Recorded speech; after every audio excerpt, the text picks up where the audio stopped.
अस्सलाम वालेकुम दोस्तों, उम्मीद करता हूँ सब खैरियत से होंगे। तो दोस्तों आज का हम व्लॉग को जिस तरह शुरू करते हैं कि सुबह सुबह के मनाज़र वीडियो में आपको गाँव के और इस तरह के यानी कि खूबसूरत मनाज़र जो सुबह सुबह सूरज निकल रहा है इस तरह की चीज़ें दिखाएंगे।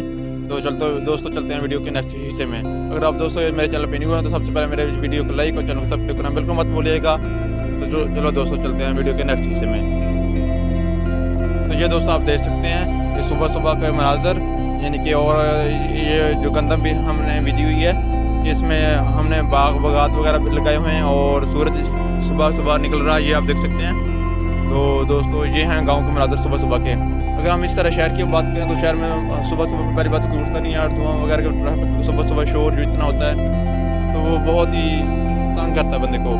तो इसलिए सुबह सुबह के जब मैं गाँव में आया तो मुझे बहुत ये चीज़ प्यारी लगी। और ये देखें खूबसूरती जिस तरह आपको नज़र आ रही है। उम्मीद करता हूँ दोस्तों हम आज का व्लॉग यहाँ पे एंड करते हैं। आपको ये व्लॉग हमारा अच्छा लगा होगा। अगर व्लॉग अच्छा लगे तो वीडियो को सब्सक्राइब और चैनल को लाइक करना मत भूलिएगा। बहुत बहुत शुक्रिया। अल्लाह हाफिज़। मिलते हैं नेक्स्ट वीडियो में।